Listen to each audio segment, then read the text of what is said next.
गावदेवी मंडई येथील भीषण आग दुर्घटनेत कर्तव्य बजावताना प्राण गमावलेल्या अग्निशमन विभागाचे अधिकारी सागर शिंदे यांच्या निधनाने संपूर्ण ठाणे शहर हळहळले. 2 महिन्यांच्या चिमुकल्या बाळाला आणि कुटुंबियांना मागे ठेवून सागर शिंदे यांनी कर्तव्याच्या वेळी दिलेले बलिदान अनेकांच्या मनाला चटका लावून गेले. या पार्श्वभूमीवर शिवसेनेचे सभागृह नेते हणमंत जगदाळे यांनी शिंदे कुटुंबांसाठी महत्त्वपूर्ण आणि भावनिक निर्णय जाहीर केला आहे. आपल्याला नगरसेवक म्हणून मिळणारे पुढील 5 वर्षांचे संपूर्ण मानधन सागर शिंदे यांच्या कुटुंबाला देणार असल्याची घोषणा हनुमंत जगदाळे यांनी केली आहे. त्यांच्या या निर्णयाचे विविध स्तरातून स्वागत होत असून माणुसकीचा एक संवेदनशील आदर्श म्हणून त्यांकडे पाहिले जात आहे. गावदेवी मंडईतील आग दुर्घटनेनंतर निर्माण झालेली परिस्थिती अत्यंत विदारक होती. या घटनेत सागर शिंदे यांनी जीवाची पर्वा न करता बचाव कार्य केले, मात्र त्यातच त्यांना वीरमरण आले. त्यांच्या पश्चात पत्नी, 2 महिन्याचे बाळ आणि कुटुंबियांवर दुःखाचा डोंगर कोसळला आहे. याबाबत बोलताना हणमंत जगदाळे म्हणाले, गेली अनेक वर्ष मी झोपडपट्टी भागातील नागरिकांचे प्रतिनिधित्व करत आहे. सर्वसामान्य कुटुंबांच्या अडचणी आणि संघर्ष मी जवळून पाहिले आहेत. सागर शिंदे यांच्या कुटुंबावर ओढवलेले दुःख शब्दात व्यक्त करता येणार नाही. मदत केल्याने त्यांचे दुःख कमी होणार नाही, परंतु समाजकारण आणि माणुसकी म्हणून माझ्या मनाला जे योग्य वाटले तो निर्णय मी घेतला आहे. नगरसेवक म्हणून मला मिळणारे पुढील 5 वर्षांचे मानधन त्यांच्या कुटुंबासाठी देण्याची माझी इच्छा आहे. दरम्यान राष्ट्रवादी काँग्रेस अजित पवार गटाचे नेते नजीब मुल्ला यांनीही ठाणे महानगरपालिकेचे आरक्षक काळू गाडेकर यांच्या कुटुंबाला अशाच प्रकारे मदत करण्याचा निर्णय घेतला आहे. गावदेवी मंडईतील आग दुर्घटनेने 2 कुटुंबांचे आधारस्तंभ हिरावून घेतले. अशा वेळी समाजातील लोकप्रतिनिधींनी पुढे येत दिलेला आधार हा आर्थिक मदती पलीकडे जाऊन संवेदनशीलतेचा आणि माणुसकीचा संदेश देणारा ठरत आहे. नाही, त्या दिवशी गावदेवी मैदानामध्ये जी आग लागली त्या मार्केटला आणि त्यानंतर जी परिस्थिती आम्ही स्वतः सकाळी 6-7 वाजल्यापासून पाहिली, अतिशय विदारक अशी परिस्थिती निश्चित प्रकारे होती.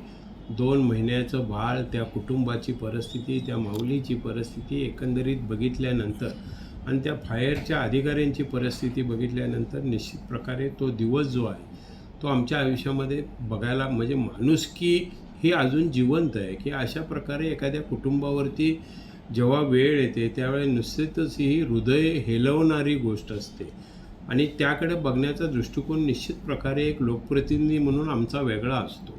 गेली अनेक वर्ष स्लम विभागामध्ये मी लोकप्रतिनिधी म्हणून काम करतो आहे.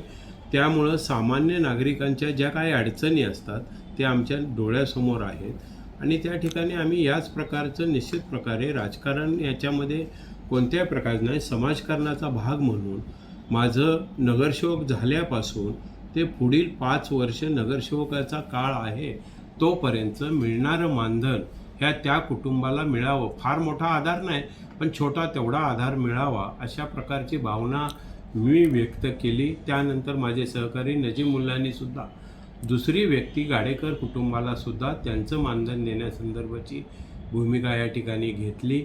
हा एक छोटासा खारीचा वाटा म्हणून त्या कुटुंबाला मदत करतो. शेवटी दुःख हे दुःख असतं. दुःख हे काही मदत करण्याने दुःख कमी होत नाही, परंतु मदतीचा भाग असावा, माणुसकीचा भाग म्हणून ते मी आज ह्या सभागृहामध्ये माझ्या मनाला जे वाटलं ते निश्चित प्रकारे जाहीर. प्रश्न हा प्रत्येक सदस्यांचा असतो. हा प्रश्न काय सार्वजनिक नसतो, परंतु आम्ही गेली 50 वर्ष सामाजिक बांधिलकी आणि एक सर्वसामान्य कुटुंबाची दुःख बघतो, सर्वसामान्य कुटुंबाचे हाल बघतो. त्यामुळं समाजाशी निगडीत सातत्याने गेली 50-52 वर्ष आम्ही काम करत असतो. त्यामुळं निश्चितच आम्हाला एक वेगळी घटना वाटली आणि मला जे वाटलं, माझ्या मनाला वाटलं ते मी केलं. हा माझ्यापुरता मर्यादित आहे. मी केल्यानंतर नजीब मुल्लांनी सुद्धा त्याला मला सहमती दिली आणि जे 2 लोक आहेत ते गाडेकर कुटुंबाला पण त्या ठिकाणी मदत करण्याची भूमिका नजीब मुल्लांनी घेतली. ते एकच आहे की 7 किंवा 8 माळ्याची इमारत असते, त्याच्या खालच्या माळ्याच्या इमारतींना फायरचं प्राथमिक NOC घेतली जाते, अंतिम NOC घेतली जात नाही. इमारत ज्यावेळी बांधली जाते तेव्हा प्राथमिक घेतली जाते, अंतिम घेतली नाही, कारण ही इमारत 7 माळ्यापेक्षा उंच नाही आहे आणि त्यामुळं तो विषय मी सभागृहात सुद्धा तो क्लिअर केलेला आहे. त्याच्यामध्ये कुठलीही अडचण नाही. नाही आजच माननीय सभागृह नेते हनुमंतराव जगदाळे आणि आमचे मित्र नजीमुल्ला यांनी आज सभागृहात सांगितलं की त्यांचं जे मानधन आहे पुढील 5 वर्षाचं ते ह्या दोन्ही वीर कुटुंबियांना दिलं जाईल. तर नगरसेवकांमध्ये ही चर्चा झाली, शिवसेनेच्या नगरसेवकांमध्ये ही चर्चा झाली आणि आम्ही आज त्या ठिकाणी जाहीर केलं की ज्या नगरसेवकांना की जे आपले सदस्य आहेत त्यांना आपलं मानधन द्यायची इच्छा असेल त्यांनी तसं लेखी पत्र महापालिका आयुक्त महापौरांना आणि कॅफोना द्यावं, म्हणजे त्या पद्धतीची पुढची प्रक्रिया केली जाईल. कारण का ती प्रक्रिया करणं गरजेचं असतं, त्याच्याशिवाय ते मानधन डायरेक्ट त्यांच्याकडे जात नाही.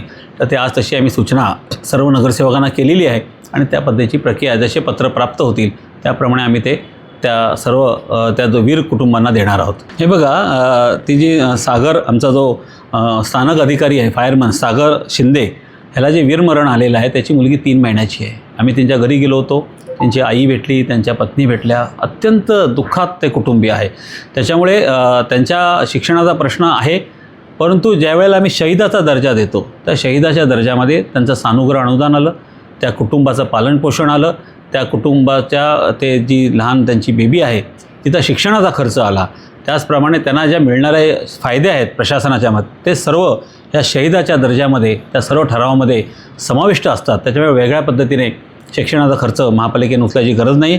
तो शहीदाचा दर्जा आम्ही एकदा दिला की ह्या सर्व योजनेचा त्यांना फायदा होतो.